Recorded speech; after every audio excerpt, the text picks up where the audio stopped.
Yes, there are more small businesses winning contracts with the federal government than you realize. By the end of this video, you'll have 3 simple tips to help you move forward as a government contractor. For the best government contracting advice, make sure you subscribe to the channel, hit the notification bell so that you will be notified every week when we put out a new video right here on the channel, happening every Thursday.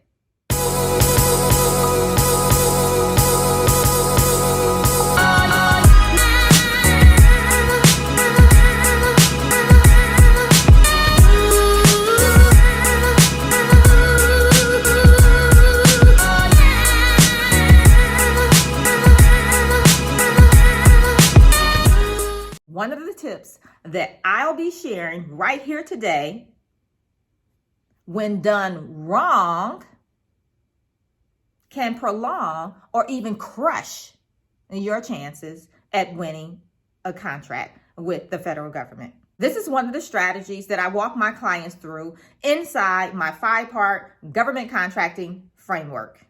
Okay, let's dive in. I'm so excited to be sharing this. Oh, I should tell you guys real quick, for those of you that don't know who I am, I'm Felicia over at FeliciaStreeter.com, where I help emerging and small businesses, that's contractors, get into government contracting, win larger contracts, as well as expand and increase their profit margins. All right, so let's dive in.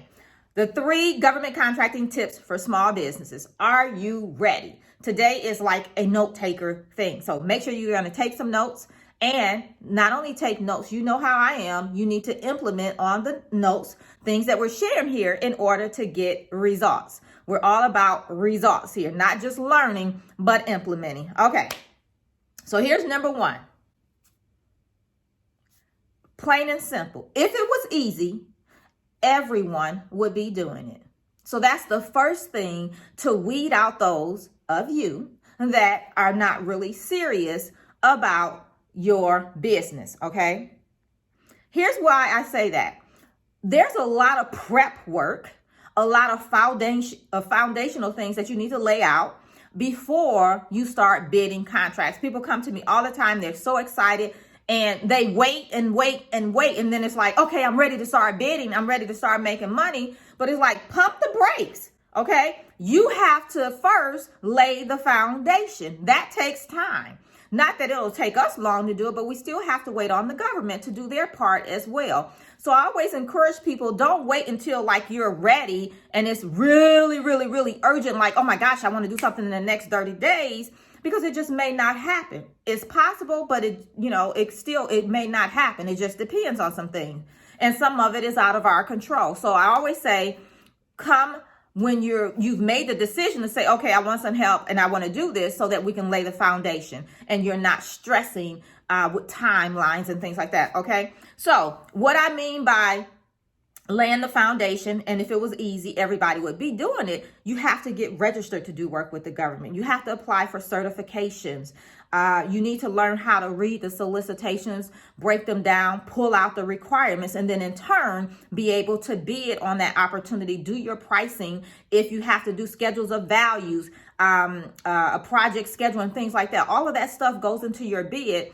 And then if they're asking for an actual proposal, then you're pulling the requirements out of the solicitation and then in turn putting them inside of a proposal, a written document. Okay. And so it's paperwork, and a lot of people don't like the paperwork, but the results are so amazing, very, very lucrative when done correctly. Okay. So that's the first tip.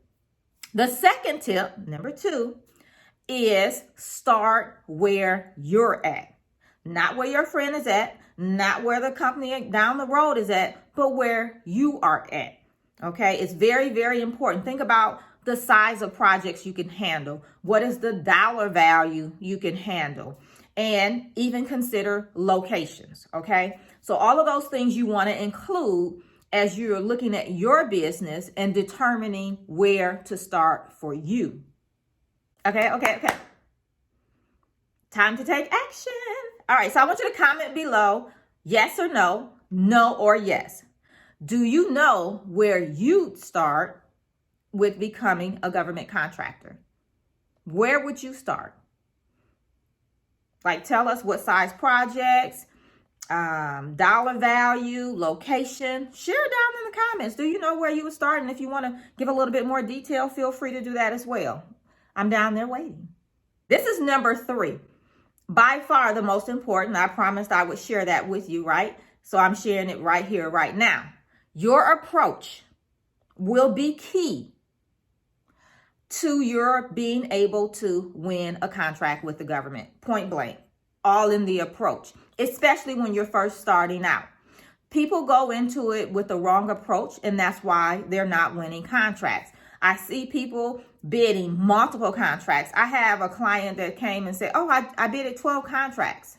And so we talked about it a little bit, and I broke it down for him and why he didn't win any of those, even if he had a slight chance, because I can put myself in the contracting officer's shoes and share with you their thought process, because I've done it for so long. And I used to work for the government too on the other side. So being able to kind of flip positions, I'm able to share with you why you're not winning, okay? But so it's all about your approach, all right? I like to focus on 3 different approaches when you're first starting out. And one, your approach could be, you could be a subcontractor. The second one is you could be a prime contractor. And the third one is you could do some type of teaming arrangement. Again, you still need to know where you're starting at, right? Because that will help you in determining what approach would be best for you. And that's for another day, a different conversation to really dive into those. And again, I talk about those in my 5-part government contracting framework. We cover it inside the Contractors Edge Bootcamp, and then I cover it with my clients privately.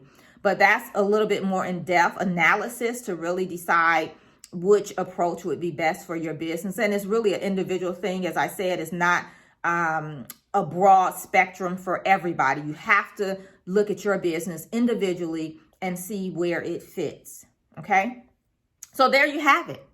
Now you know the importance of where you start and the approach you decide to take as you venture off into government contracting. And I'm not talking about this just for newbies.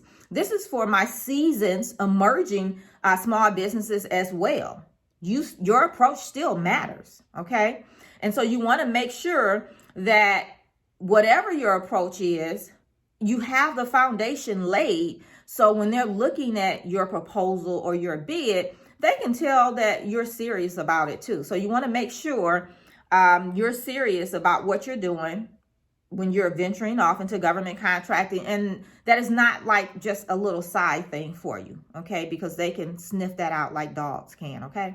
If you'd like to dive deeper into where to start, how to decide what your approach would be and actually implement on that, I'd like to invite you to a free training. It's a webinar training that I have on the 3 secrets to bidding contracts. And there we dive deeper into your approach, where to start, so that you can actually get out there and start looking at opportunities. It's a free training, costs you nothing but your time, and you're going to leave with some nuggets. I always make sure that you do that, and action steps to take, because you're actually going to figure some things out, like your approach, doing the training, and then you can go out and implement. All right. So if you want to take part in that training, I'll put the link down below.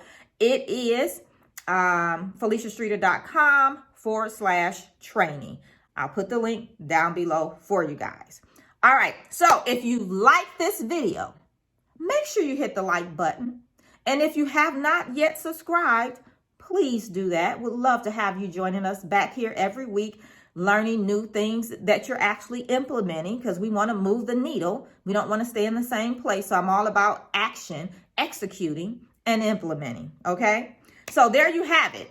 Make sure, go ahead and like it, subscribe, hit the notification bell, and do me a favor, share it with a friend or two. I know you know someone else that need this information as well, whether they're thinking of starting a business, already in business, it's your plumber, your electrician, whoever it is. Share this video with someone today. All right. Until next time, I'll see you right back here real soon. Bye for now.